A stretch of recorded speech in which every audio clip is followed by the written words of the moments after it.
ప్రభుని యేసుక్రీస్తు నామంలో మిమ్మల్ని అందరినీ ప్రేమతో ఆహ్వానిస్తూ ఉన్నాను. కుటుంబమునకు తండ్రి యజమాని అయి ఉన్నాడు. ఇంట్లో పిల్లలు తండ్రి యొక్క అదుపులో, తండ్రి యొక్క ఆజ్ఞలో ఉండి పెరగాలి. ఇది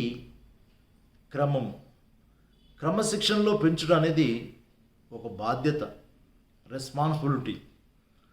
క్రమంలో ఉన్న వ్యక్తులు క్రమంలో ఉండాలన్నా, పెరగాలన్నా తండ్రి యొక్క రెస్పాన్సిబిలిటీ ఎంతో గొప్పది.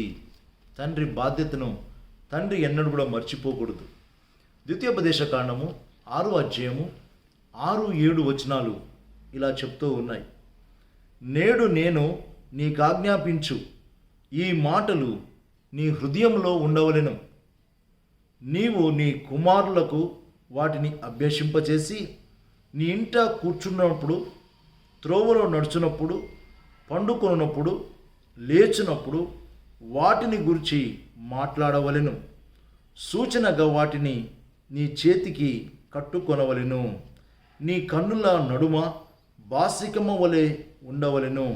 నీ ఇంటి ద్వార బంధముల మీదను నీ గౌన్ల మీదను వాటిని వ్రాయవలెను. దేవుని యొక్క మాటలు ఎంత అద్భుతంగా ఉన్నాయో చూసారా ప్రియులారా?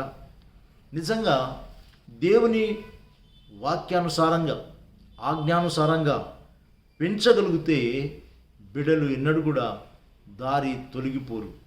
సామెతలు 22:6లో కూడా అదే మాట ఉంది. బాలుడు నడవలసిన త్రోవ వానికి నేర్పుము. నేర్పించడం అనేది ఒక క్రమశిక్షణ. శిక్షణ కాదు, క్రమశిక్షణలో పెరిగేవారు గౌరవించబడతారు, ఘనంగా ఈ లోకంలో పెంచబడతారు. దైవికంగా నడుచుకునేవారు నీతి న్యాయంగా జీవిస్తారు. ఇది క్రమశిక్షణ. శిక్షణ ఉంటేనే క్రమశిక్షణలోనికి వస్తారు. శిక్షణ కఠినంగా ఉంటే ఆయా రంగాలలో ఆ వ్యక్తులు ఎంత అద్భుతంగా ఆయా రంగాలలో ముందుకొస్తారో మనకు బాగా తెలుసు. శిక్షణలో క్రమాన్ని నేర్చుకున్న వ్యక్తులు ఈ భూమి మీద గొప్పగా దీవించబడతారు, అధికంగా హెచ్చింపబడతారు. ఈ దినములలో పిల్లలను కొట్టకూడదు, గద్దించకూడదు, బెత్తము వాడకూడదు. ఇది ఈ దినాల్లో వినబడుతున్న మాటలు.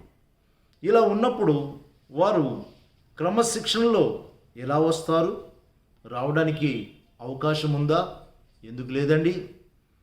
దైవ భక్తిలో పెంచగలిగితే బెత్తము, గద్దింపు అవసరం లేదు. కుటుంబంలో తండ్రితో పాటు తల్లి యొక్క బాధ్యత, అనగా తల్లి తండ్రి యొక్క రెస్పాన్సిబిలిటీ కుటుంబంలో చాలా చాలా ముఖ్యమైనది. ఆ బాధ్యత ఏంటంటే తండ్రి బాధ్యత, తల్లి బాధ్యత కన్న బిడ్డలను గర్భఫలం ఇచ్చిన దేవునిలో, దేవుని భయభక్తిలో పెంచాలి. పెంచగలిగినప్పుడు వారు సమాజంలో, వ్యవస్థలో గొప్పగా దీవించబడతారు. దైవ బోధ ఎంతో ప్రాముఖ్యమైనది. దైవ భక్తిలో పెరిగిన వారు గొప్పగా హెచ్చింపబడతారు. చెప్పాలంటే పరిశుద్ధ బైబిల్ గ్రంథంలో మనం చూస్తాం, యోసేపును మనం చూస్తాం. ఇలా చెప్పుకుంటూ పోతే ఎందరో ఉన్నారు. మన బిడ్డలను మనము దైవ భక్తిలో పెంచడానికి పరిశుద్ధాత్మ దేవుడు మనకందరికీ సహాయం చేయునుగాక. దైవాశీస్సులు ప్రార్థన చేసుకుందాం. ప్రేమ కలిగిన తండ్రి, మహోన్నతునంటి మా ప్రభువా, సమాజంలో, వ్యవస్థలో ఎన్నో మార్పులు వస్తున్నాయి. కానీ క్రమశిక్షణ లేని జీవితాలు ఎన్నో. నైనా ప్రభువా, క్రమశిక్షణలో పెంచాలి అంటే ఈ దినాల్లో కుటుంబాల్లో ఒక ఛాలెంజ్గా ప్రభువా నాయన చాలామంది సతమతం అవుతూ ఉన్నారు. కానీ మీరు మాకిచ్చిన బిడ్డలను మీ భయభక్తిలో, దైవ భక్తిలో, నాయన క్రమశిక్షణలో పెంచినప్పుడు నిజంగా వారు సమాజాన్ని మారుస్తారు. ఈ సమాజంలో మార్పును తీసుకుని వస్తారు. అలా మా బిడ్డలను పెంచడానికి నాయన సహాయం చేయండి. ముఖ్యంగా తల్లిదండ్రులు దైవభక్తిలో జీవిస్తూ నడుస్తూ బిడ్డలను కూడా దైవభక్తిలో, భయములో పెంచడానికి సహాయం చేయమని యేసు ప్రభు పేరిట ప్రార్థిస్తున్నాం తండ్రి. ఆమేన్.